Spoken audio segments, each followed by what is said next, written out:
Kita semua tentu pernah mengalami momen di mana pikirannya melayang kemana-mana, terjebak dalam lautan pertanyaan tentang hubungan yang mungkin sudah berlalu. Kenapa hal-hal kecil bisa bikin kita merenung berjam-jam, seolah-olah kita memiliki teka-teki yang tak kunjung terpecahkan? Atau saat kita melihat pesan dari mantan dan jantung seolah ingin keluar dari dada. Apakah ini hanya aku? Atau kamu juga merasakannya? Mungkin, di balik semua perasaan itu, ada luka yang tak pernah kita sembuhkan. Di chapter ini, kita akan mengupas tuntas bagaimana luka emosional bisa mempengaruhi cara kita berpikir dalam cinta, membawa kita pada pola pikir yang sering gagal, tapi juga penuh harapan. Mari kita mulai pelan-pelan membongkar akar permasalahan ini. Chapter 1, Menggali luka di balik pemikiran cinta. Cinta seringkali menjadi lebih rumit ketika kita menyimpan luka dari hubungan masa lalu.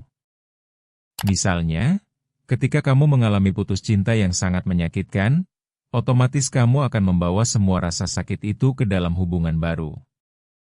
Kamu mungkin merasa cemas, was-was, dan terus-menerus berpikir, apakah ini akan berakhir sama? Hal ini membuat kita terjebak dalam overthinking. Semua karena kita tidak pernah benar-benar menyembuhkan luka-luka itu. Mungkin kamu berpikir ini hal yang wajar, tapi sebenarnya kita hanya berputar-putar di satu titik tanpa bisa maju. Bagaimana kita bisa mencintai dengan utuh jika kita masih terikat dengan bayang-bayang masa lalu? Dalam chapter ini, kita harus berani jujur kepada diri sendiri dan menggali lebih dalam untuk memahami asal mula luka yang kita bawa. Kita perlu mengenali bahwa setiap pikiran berlebih adalah cerminan dari ketidakberdayaan kita dalam menghadapi kenyataan.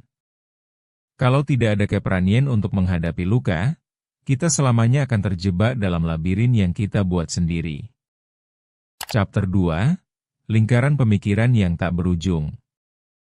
Setelah kita mengidentifikasi luka-luka itu, mari kita bicarakan tentang lingkaran overthinking yang bisa membuat kita semakin terjebak. Bayangkan kamu adalah mahasiswa yang terus-menerus memikirkan pesan yang dikirim oleh gebetan. Tengah malam, kamu terbangun hanya untuk memikirkan kalimat-kalimat itu, dan malah mempertanyakan arti sebenarnya. Disinilah lingkaran ini dimulai, berputar tanpa henti, dan ada kalanya kamu merasa terasing dari dunia. Kita terlalu berkutat pada asumsi dan ketakutan yang belum tentu benar. Misalnya, kamu mungkin khawatir jika gebetan tidak membalas pesan, itu berarti dia tidak tertarik. Sementara kenyataannya, dia mungkin hanya sibuk atau tidak melihatnya. Pertanyaannya, bagaimana kita bisa memecah lingkaran ini? Kuncinya ada pada kesadaran diri. Dengan mengenali saat-saat kita mulai melangkah ke dalam pemikiran berlebihan, kita bisa mulai menarik diri dan kembali ke kenyataan, memfokuskan diri pada apa yang ada di hadapan kita, bukan terjebak di rumus eksplosif yang hanya kita ciptakan sendiri. Chapter 3, Teori Psikologi di balik Overthinking. Ada satu teori yang relevan di sini, yaitu teori attachment dari John Bowlby. Teori ini menjelaskan bagaimana pola hubungan awal kita mempengaruhi hubungan di masa depan. Jika kita memiliki hubungan yang tidak stabil dengan orang tua, bisa jadi kita akan sulit menjalin hubungan yang sehat di kehidupan dewasa. Kita mungkin cenderung overthinking karena takut hubungan baru pun akan berakhir buruk. Misalkan seorang dokter yang berusaha keras membangun kepercayaan dalam hubungan, tetapi terus dihantui oleh pengalaman masa lalu yang menusuk. Jadi, penting bagi kita untuk memahami bahwa luka kita tidak hanya berasal dari cinta terdahulu, tetapi juga dari pengalaman masa kecil kita.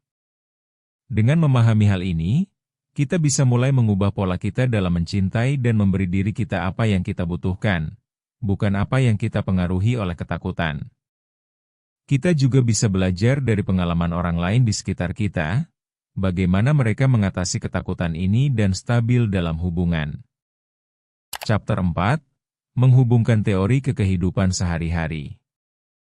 Sekarang, bagaimana kita bisa membawa semua pemahaman ini ke dalam hidup sehari-hari? Setelah kita sadar akan luka emosional dan pola yang terbentuk, saatnya kita mencoba langkah konkret. Pertama, kita perlu meluangkan waktu untuk refleksi. Apa yang sebenarnya kita rasakan, dan mengapa? Kedua, ajak orang-orang terpercaya di sekeliling kita untuk berbicara. Cari dukungan emosional dalam lingkaran sosial kita. Misalnya, seorang ibu yang baru saja mengalami kegagalan dalam hubungan bisa bercerita kepada sahabat karibnya, berbagi beban yang selama ini ditanggung. Akhirnya, berlatihlah mindfulness. Dengan teknik ini, kita bisa mulai hidup lebih di masa kini, tidak terus-menerus terjebak dalam pertanyaan-pertanyaan yang belum terjawab. Mengubah perspektif dan pola pikir tidak akan semudah membalikkan telapak tangan, tetapi setiap langkah kecil yang kita ambil adalah langkah menuju cinta yang lebih sehat. Jika kita bisa melatih diri untuk fokus pada saat ini, kita bisa memberikan ruang bagi diri kita untuk bernafas dan merasakan cinta dengan lebih lapang. Chapter 5, Langkah Awal Menuju Penyembuhan. Yuk, kita bahas langkah-langkah praktis untuk mulai menyembuhkan diri. Pertama, identifikasi dan catat perasaanmu. Mencurahkan pikiran dalam bentuk tulisan bisa membantu melepaskan beban. Kedua, terima bahwa penyembuhan itu proses, jadi jangan terburu-buru. Ketiga, buat batasan yang jelas untuk tidak terjebak dalam overthinking berlebih. Misalnya, batasi waktu kamu untuk merenung dalam sehari. Keempat, libatkan diri dalam kegiatan positif yang membuatmu merasa lebih bahagia, seperti olahraga yang menguras emosi atau menyalurkan hobi yang melesatkan kreativitas. Terakhir, ingatlah bahwa semua orang memiliki luka, dan yang terpenting adalah bagaimana kita meresponsnya.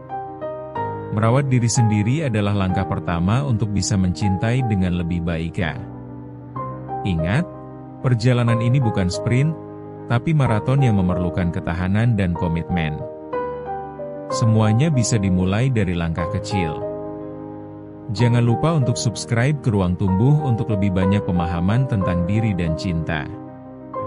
Bertumbuh itu proses, bukan lomba.